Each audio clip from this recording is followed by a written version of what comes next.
Relatos Imperecederos, un podcast dedicado a las obras de John Ronald Reuel Tolkien.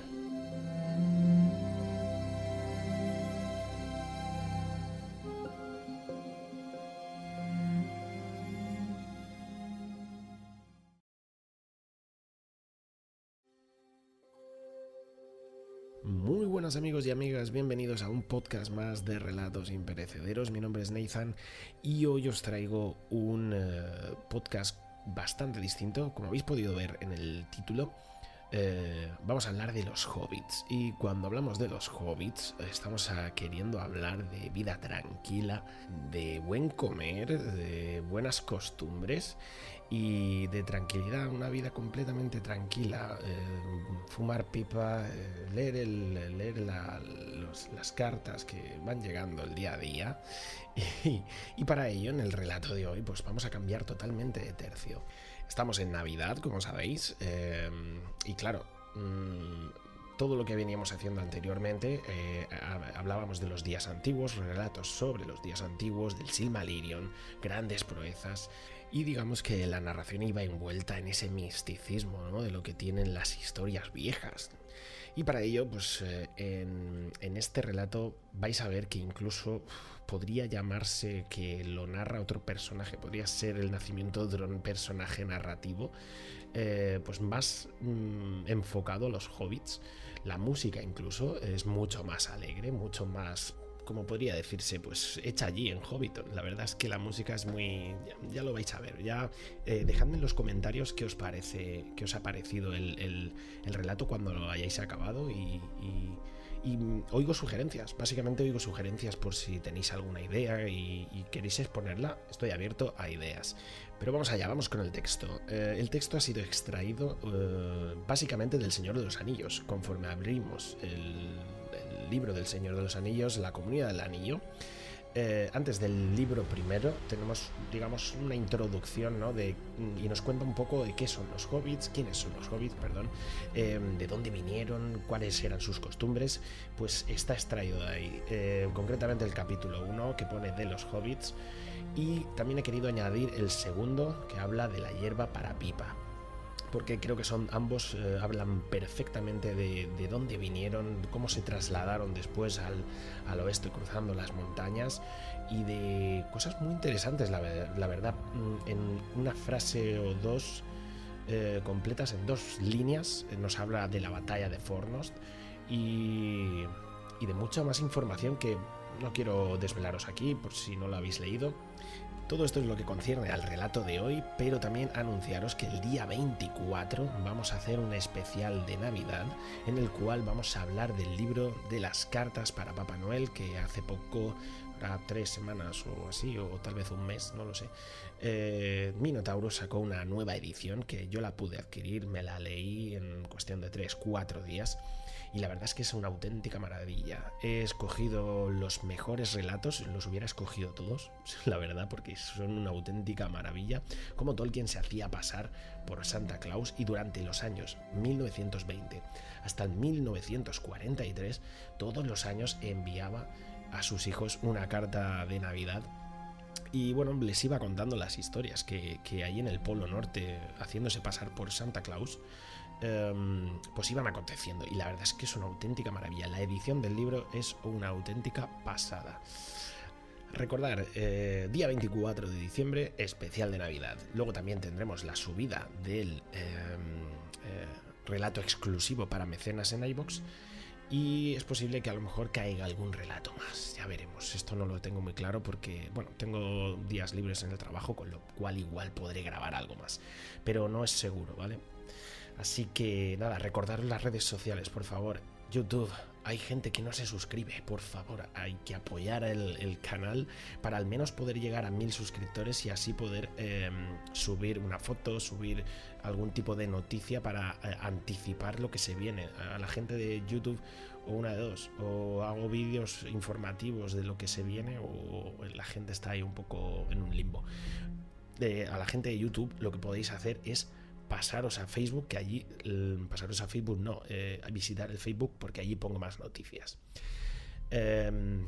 Recordar suscribiros al canal, darle a like al contenido si es que os gusta, y dadle a la campanita. Luego tenemos iVoox. En iVoox podéis apoyar el podcast y con esto pues podréis disfrutar 24 horas antes de todas las subidas que se vayan haciendo y además de un podcast, un relato, exclusivo para vosotros, para los mecenas. Luego también podéis encontrarnos en Facebook y en Twitter y disponemos de un correo electrónico por si queréis mandarnos alguna sugerencia. Así que amigos, os dejo con el relato, espero que lo disfrutéis y recordar, cuidaros mucho, sed buenos, que paséis unas felices navidades y que leáis mucho.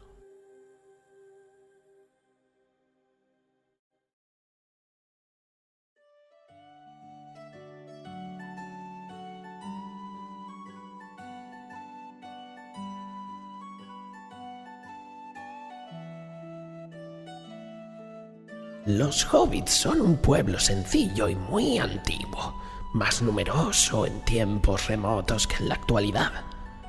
Amaban la paz, la tranquilidad y el cultivo de la buena tierra, y no había para ellos paraje mejor que un campo bien aprovechado y bien ordenado. No entienden ni entendían ni gustan de maquinaria más complicadas que una fragua, un molino de agua o un telar de mano, aunque fueron muy hábiles con toda clase de herramientas. En otros tiempos desconfiaban en general de la gente grande, como nos llaman, y ahora nos eluden con terror y es difícil encontrarlos. Tienen el oído agudo y la mirada penetrante, y aunque engordan fácilmente y nunca se apresuran si no es necesario, se mueven con agilidad y destreza. Dominaron desde un principio el arte de desaparecer rápido y en silencio, con la gente grande con la que no querían tropezar, se les acercaban casualmente, y han desarrollado este arte hasta el punto de que a los hombres puede parecerles verdadera magia. Pero los hobbits jamás han estudiado magia de ninguna índole, y esas rápidas desapariciones se deben únicamente a una habilidad profesional, que la herencia, que la práctica y una íntima amistad con la tierra han desarrollado tanto que es del todo inimitable para las razas más grandes y desmayadas. Los hobbits son gente diminuta, más pequeña que los enanos, menos corpulenta y fornida, pero no mucho más baja. La estatura es variable entre los 2 y los 4 pies de nuestra medida. Hoy pocas veces alcanzan los 3 pies, pero se dice que en otros tiempos eran más altos. De acuerdo con el libro rojo, Brandoras Took, apodado el Toro Bramador, hijo de Isengrim II, medió 4 pies y medio y era capaz de montar a caballo. En los archivos de los hobbits se cuenta que solo fue superado por 2 famosos personajes de la antigüedad, pero de ese hecho curioso se habla en el presente libro. En cuanto a los hobbits de la comarca, de quienes tratan estas relaciones, conocieron en un tiempo la paz y la prosperidad, y fueron entonces un pueblo feliz. Vestían ropas de brillantes colores y preferían el amarillo y el verde. Muy rara vez usaban zapatos, pues las plantas de los pies eran en ellos duras como el cuero, fuertes y flexibles, y los pies mismos estaban recubiertos de un espeso pelo rizado, muy parecido al pelo de las cabezas, de color castaño casi siempre. Por esta razón, el único oficio que practicaban poco era el de zapatero, pero tenían dedos largos y habilidosos que les permitían fabricar muchos otros objetos útiles y agradables. En general, los rostros eran bonachones más que hermosos, anchos, de ojos vivos, mejillas rojizas y bocas dispuestas a la risa, a la comida y a la bebida. Reían, comían y bebían a menudo y de buena gana. Les gustaban las bromas sencillas en todo momento y comer 6 veces al día, cuando podían, claro. Eran hospitalarios, aficionados a las fiestas, hacían regalos espontáneamente y los aceptaban con entusiasmo. Es en verdad evidente que a pesar de un alejamiento posterior, los hobbits son parientes nuestros. Están más cerca de nosotros que los elfos, y aunque los mismos enanos. Antiguamente hablaban las lenguas de los hombres, adaptadas a su propia modalidad, y tenían casi las mismas preferencias y aversiones que los hombres. Mas ahora es imposible descubrir en qué consiste nuestra relación con ellos. El origen de los hobbits viene de muy atrás, de los días antiguos, ya perdidos y olvidados. Solo los elfos conservan algún registro de esa época desaparecida, y sus tradiciones se refieren casi únicamente a la historia élfica. Historia, por cierto, donde los hombres aparecen muy de cuando en cuando. A los hobbits ni siquiera se los menciona. Sin embargo, es obvio que los hobbits vivían en paz en la Tierra Media muchos años antes que cualquier otro pueblo advirtiese siquiera que existían. Y como el mundo se pobló luego de extrañas e incontables criaturas, esta gente pequeña pareció insignificante. Pero en los días de Bilbo y de Frodo, heredero de Bilbo, se transformaron de pronto a pesar de ellos mismos en importantes y famosos, y perturbaron los concilios de los grandes y de los sabios. Aquellos días, por cierto, en la tercera edad de la Tierra Media, han quedado muy atrás, y la conformación de las tierras en general han cambiado mucho. Pero las regiones en que vivían entonces los hobbits eran sin duda las mismas de ahora. El noroeste del viejo mundo, al este del mar. Los hobbits del tiempo de Bilbo no sabían de dónde venían. El deseo de conocimiento, fuera de las ciencias genealógicas, no era común entre ellos, pero había aún descendientes de antiguas familias que estudiaban sus propios libros y hasta recogían de los elfos, los enanos y los hombres noticias de épocas pasadas y de tierras distantes. Los recuerdos propios comienzan luego de que se establecieran en la comarca, y las leyendas más antiguas apenas si se remontan poco más allá de los días del Éxodo. Está perfectamente claro, no obstante, a través de estas leyendas y de lo que puede descubrirse en el lenguaje y en las costumbres de los hobbits, que en un pasado muy lejano ellos también se desplazaron hacia el oeste, como muchos otros pueblos. En las historias primitivas hay referencias oscuras a los tiempos en que moraban en los altos valles del Anduin, entre los lindes del gran bosque verde y las montañas nubladas. No se sabe con certeza por qué emprendieron más tarde el arduo y peligroso cruce de las montañas y entraron en Eriador.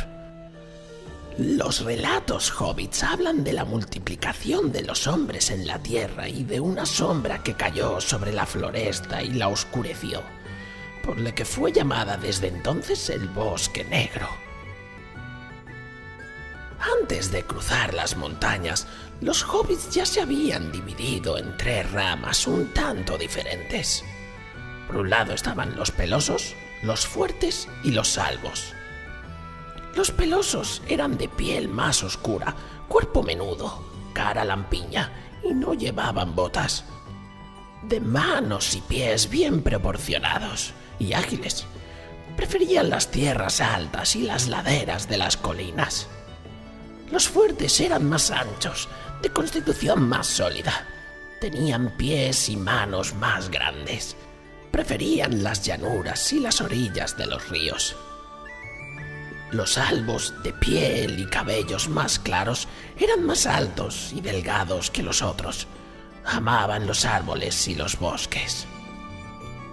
Los pelosos tuvieron relación con los enanos en tiempos remotos y vivieron durante mucho tiempo en las estribaciones montañosas.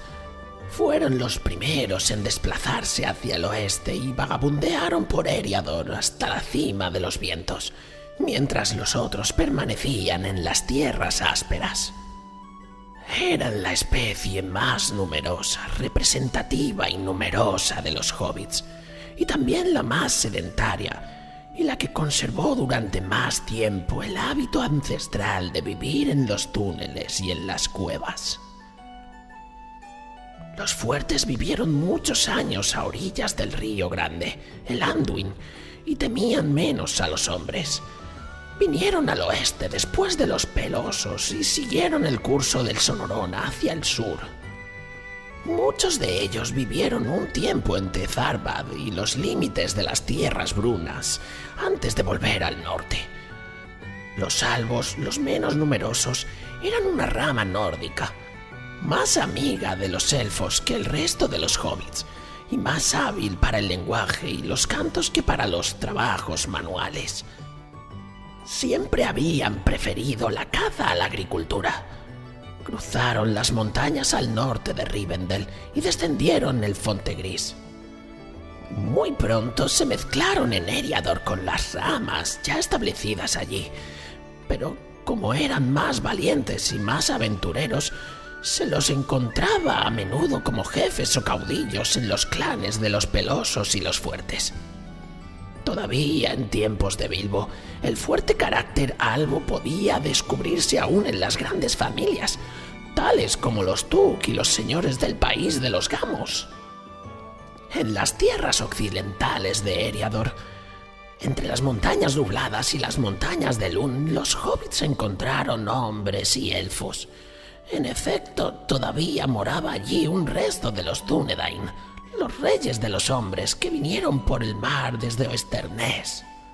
Pero iban desapareciendo rápidamente y la ruina alcanzaba ya todas las tierras del reino del norte. Había pues sitio y en abundancia para los inmigrantes, y en poco tiempo los hobbits empezaron a establecerse en comunidades ordenadas. De la mayoría de las primitivas colonias no quedaba ya ni siquiera el recuerdo en tiempos de Bilbo, pero una de las más importantes se mantenía aún, aunque reducida de tamaño. Estaba en Bree, en medio del bosque de Chet, a unas 40 millas al este de la comarca. Fue en aquellos tempranos días, sin duda, cuando los hobbits aprendieron el alfabeto y comenzaron a escribir a la manera de los Dúnedain, quienes a su vez habían aprendido este arte de los elfos. También en ese tiempo los hobbits olvidaron todas las lenguas que habían usado antes y desde entonces hablaron siempre la lengua común, que llamaban Oestron, y que era corriente en todas las tierras de los reyes, desde Arnor hasta Gondor, y a lo largo de toda la costa del mar, desde Belfalas hasta Lund. Sin embargo, conservaron unos pocos vocablos de su propio idioma, así como las palabras que designaban los meses y los días, y un gran caudal de nombres personales del pasado. Alrededor de esta época la leyenda comenzó a ser historia entre los hobbits, al iniciarse el cómputo de los años. Pues fue en el año 1601 de la Tercera Edad cuando los hermanos albos Marcho y Blanco salieron de Bree y luego de haber obtenido permiso del gran rey de Fornost, cruzaron el Baranduin, el río Pardo, con un gran séquito de hobbits. Pasaron por el puente de los Arbotantes, que había sido construido durante el apogeo del Reino del Norte, y tomaron posesión de la tierra que se extendía más allá, donde se establecieron entre el río y las quebradas lejanas. Todo lo que se les pidió fue que mantuvieran en buen estado el puente grande y los demás puentes y caminos, que ayudaran a los mensajeros y que reconocieran la majestad del rey. Así comenzó la cronología de la comarca, pues el año del cruce del Brandivino, como los hobbits rebautizaron al Baranduin, se transformó en el año 1 de la comarca y todas las fechas posteriores se calcularon a partir de entonces. Los hobbits occidentales se enamoraron enseguida de la nueva tierra, se quedaron allí y muy pronto desaparecieron de la historia de los hombres y de los elfos. Aunque aún había allí un rey del que eran súbditos formales, en realidad estaban gobernados por jefes propios y nunca intervenían en los hechos del mundo exterior. En la última batalla de Fornost con el señor mago de Angmar, enviaron algunos arqueros en ayuda del rey, o por lo menos así lo afirmaron, si bien esto no aparece en ningún relato de los hombres. En esa guerra el reino del norte llegó a su fin, y entonces los hobbits se apoderaron de la tierra y eligieron de entre todos los jefes a un Thain, que asumió la autoridad del rey desaparecido. Desde entonces, por unos 1000 años, vivieron en una paz ininterrumpida. La tierra era rica y generosa, y aunque había estado desierta durante mucho tiempo, en otras épocas había sido bien cultivada, y allí el rey tuvo granjas, maizales, viñedos y bosques. Desde las fronteras del oeste, al pie de las colinas de la Torre, hasta el puente del Brandivino, había unas 40 leguas y casi 50 desde los páramos del norte hasta los pantanos del sur. Los hobbits denominaron a estas tierras la comarca. La región estaba bajo la autoridad del Thain y era un distrito de trabajos bien organizados. Y allí, en ese placentero rincón del mundo, llevaron una vida ordenada y dieron cada vez menos importancia al mundo exterior, donde se movían unas cosas oscuras, hasta llegar a pensar que la paz y la abundancia eran la norma en la Tierra Media y el derecho de todo pueblo sensato. Olvidaron o ignoraron lo poco que habían sabido de los guardianes y de los trabajos de quienes hicieron posible la larga paz de la comarca. De hecho, estaban protegidos, pero no lo recordaban. En ningún momento los hobbits fueron amantes de la guerra y jamás lucharon entre sí. Si bien en tiempos remotos se vieron obligados a luchar para subsistir en un mundo difícil, en la época de Bilbo aquello era historia antigua. La última batalla antes del comienzo de este relato, y por cierto, la última que se libró dentro de los límites de la comarca, ocurrió en una época inmemorial. Fue la batalla de los Campos Verdes, en el año 1147, en la que Bando Brastook desbarató una invasión de orcos. Hasta el mismo clima se hizo más apacible, y los lobos, que en otros tiempos habían llegado desde el norte, devorándolo todo durante los rudos inviernos blancos, eran ahora cuentos de viejas. Aunque había algún pequeño arsenal en la comarca, las armas se usaban generalmente como trofeos. Se las colgaba sobre las chimeneas o en las paredes, o se las coleccionaba en el Museo de Cavada Grande, conocido como el hogar de los Mathons. Los hobbits llamaban Mathons a todo aquello que no tenía uso inmediato y que tampoco se decidían a desechar. En las moradas de los hobbits había a menudo grandes cantidades de Mathons, y muchos de los regalos que pasaban de mano en mano eran de esa índole. No obstante, el ocio y la paz no habían alterado el raro vigor de esta gente. Llegado el momento, era difícil intimidarlos o matarlos. Y a esa afición incansable que mostraban por las cosas buenas, tenía quizás una razón. Podían renunciar del todo a ellas cuando era necesario, y lograban sobrevivir así a los rigores de la adversidad, de los enemigos o del clima, asombrando a aquellos que no los conocían y que no veían más allá de aquellas barrigas y aquellas caras regordetas. Aunque se resistían a pelear y no mataban por deporte a ninguna criatura viviente, eran valientes cuando se les acosaba y hasta podían manejar las armas si se prestaba el caso. Tiraban bien con el arco, pues eran de mirada certera y buena puntería. Y si un hobbit recogía una piedra, lo mejor era ponerse a resguardo inmediatamente, como bien lo sabían todas las bestias merodeadoras. Los hobbits habían vivido en un principio en cuevas subterráneas, o así lo creían, y en esas moradas se sentían a gusto. Mas con el transcurso del tiempo se vieron obligados a adoptar otras viviendas. Lo cierto es que en tiempos de Bilbo, solo los hobbits más ricos y los más pobres mantenían en la comarca esa vieja costumbre.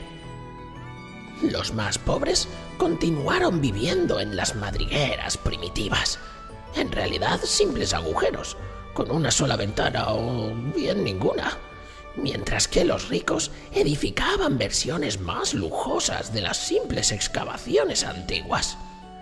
Pero los terrenos adecuados para estos grandes túneles ramificados, smials, como ellos los llamaban, no se encontraban en cualquier parte, y en las llanuras o en los distritos bajos, los hobbits, a medida que se multiplicaban, comenzaron a edificar sobre el nivel del suelo.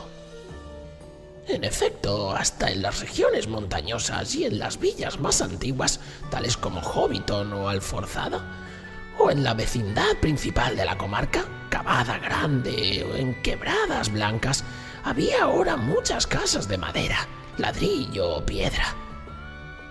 Por lo general eran las preferidas por molineros, herreros, cordeleros, carreteros y otros de su clase, porque aun cuando vivieran en cavernas, los hobbits conservaban la vieja costumbre de construir cobertizos y talleres. El hábito de edificar casas de campo y graneros dicen que comenzó entre los habitantes de Marjala, a orillas del Brandivino. Los hobbits de esa región llamada Cuaderna del Este eran más bien grandes y de piernas fuertes y usaban botas de enanos en los días de barro. Pero no se ignoraba que tenían gran proporción de sangre fuerte, lo que se notaba en el vello que les crecía en las barbillas. Ni los pelosos ni los albos tenían rastro alguno de barba. Los habitantes de Marjala y los Gamos, al este del río, donde ellos se instalaron más tarde, habían llegado a la comarca en época reciente, en su mayoría desde el lejano sur. Conservaban todavía nombres peculiares y palabras extrañas que no se encontraban en ningún otro lugar de la comarca. Es posible que el arte de la edificación, como otros muchos oficios, proviniera de los Dúnedain. Pero los hobbits pudieron haberlo aprendido de los elfos, los maestros de los hombres en su juventud. Los elfos de alto linaje aún no habían abandonado la Tierra Media y moraban entonces en los puertos grises del oeste y en otros lugares al alcance de la comarca. 3 torres de los elfos de edad inmemorial podían verse aún más allá de las fronteras occidentales. Brillaban en la lejanía a la luz sobre una colina verde. Los hobbits de la Cuaderna del Oeste decían que podía verse el mar desde allá arriba, pero no se tiene noticia de alguno de ellos escalar a la torre. En realidad, muy pocos hobbits habían navegado o siquiera visto el mar, y menos aún habían regresado para contarlo. La mayoría de los hobbits miraba con profundo recelo aún los ríos y los pequeños botes, y muy pocos podían nadar. A medida que el tiempo corría, hablaban menos y menos con los elfos, y llegaron a tenerles miedo y a desconfiar de quienes los trataban. El mar se transformó en una palabra pavorosa y un signo de muerte, y los hobbits volvieron la espalda a las colinas del oeste. El arte de la edificación bien pudo provenir de los elfos o de los hombres, pero los hobbits lo practicaban a su manera. No construían torres. Las casas eran generalmente imitaciones de smials, techadas con pasto seco, paja o turba, y de paredes algo combadas. Este tipo de construcción venía sin embargo de los primeros días de la comarca, y cambió y mejoró mucho desde entonces, incorporando procedimientos aprendidos de los enanos o descubiertos por ellos mismos. La principal peculiaridad que subsistió de la arquitectura hobbit fue la afición a las ventanas redondas o aún a las puertas redondas. Las casas y las cavernas de los hobbits de la comarca eran a menudo grandes y habitadas por familias numerosas. Bilbo y Frodo eran solteros y por ello excepcionales, como en muchas otras cosas, entre ellas su amistad con los elfos. En ciertas oportunidades, como el caso de los Tug, de los grandes Smeals o de los Brandigamo de Casa Brandy, muchas generaciones de parientes vivían en paz relativa, en una mansión ancestral de numerosos túneles. Todos los hobbits eran, de cualquier modo, gente aficionada a los clanes y llevaban cuidadosas cuentas de sus parientes. Dibujaban grandes y esmerados árboles genealógicos con innumerables ramas. Cuando se trata con los hobbits, es importante recordar quién está emparentado con quién y en qué grado. Sería imposible en este libro establecer un árbol de familia, aunque solo incluyera a los miembros más importantes de las familias más destacadas en la época a que se refieren estos relatos. La colección de árboles genealógicos que se encuentra al final del libro rojo de la frontera del oeste es casi un pequeño libro y cualquiera, exceptuando a los hobbits, la encontraría excesivamente pesada. Los hobbits, amigo mío, se deleitan con esas cosas, si son exactas, claro. Les encanta tener libros colmados de cosas que ya saben, expuestas sin contradicciones y honradamente. Ahora os contaré un poco acerca de la hierba para pipa. Hay otra cosa entre los antiguos hobbits que merece mencionarse. Un hábito sorprendente, la verdad. Absorbían o inhalaban a través de pipas de arcilla o madera el humo de la combustión de una hierba llamada hoja o hierba para pipa, quizás una variedad de la nicotiana. Hay mucho misterio en el origen de esta costumbre peculiar, o de este, llamémoslo arte, como los hobbits preferían llamarlo. Todo lo que se descubrió en la antigüedad sobre el tema fue recopilado por Meriadoc Brandigamo, más tarde señor de los Gamos. Y puesto que él y el tabaco de la Cuaderna del Sur son parte de la historia que sigue, sus comentarios en la introducción al herbario de la comarca merece ser citados aquí. Este arte, dice, es el único que podemos reclamar como de invención nuestra. ¿En qué época empezaron a fumar los hobbits? Es un enigma. Todas las leyendas e historias familiares lo dan por sabido. Durante años la gente de la comarca fumó diversas hierbas, algunas malolientes, otras aromáticas. Pero todos los documentos concuerdan en un punto. Tobold Corneta del Valle Largo en la Cuaderna del Sur fue el primero que cultivó un verdadero tabaco de pipa en los días de Isengrim II, alrededor del año 1070 de la cronología de la comarca. Los mejores cultivos todavía provienen de ese distrito, especialmente las variedades que ahora se conocen como hoja Valle Largo, viejo Toby y estrella sureña. No está registrado cómo el viejo Toby obtuvo la planta, pues murió sin decírselo a nadie. Sabía mucho sobre hierbas, aunque no era viajero. Se cuenta que en su juventud iba a menudo a Bree. Ciertamente nunca se alejó de la comarca más allá de Bree. Por lo tanto, es muy posible que haya conocido a esta planta en Bree, donde hoy se da bien en el vertiente sur de la colina. Los hobbits de Bree pretenden haber sido los primeros fumadores de esta pipa. Aseguran, por supuesto, que se adelantaron en todo a la gente de la comarca, quienes llaman colonos.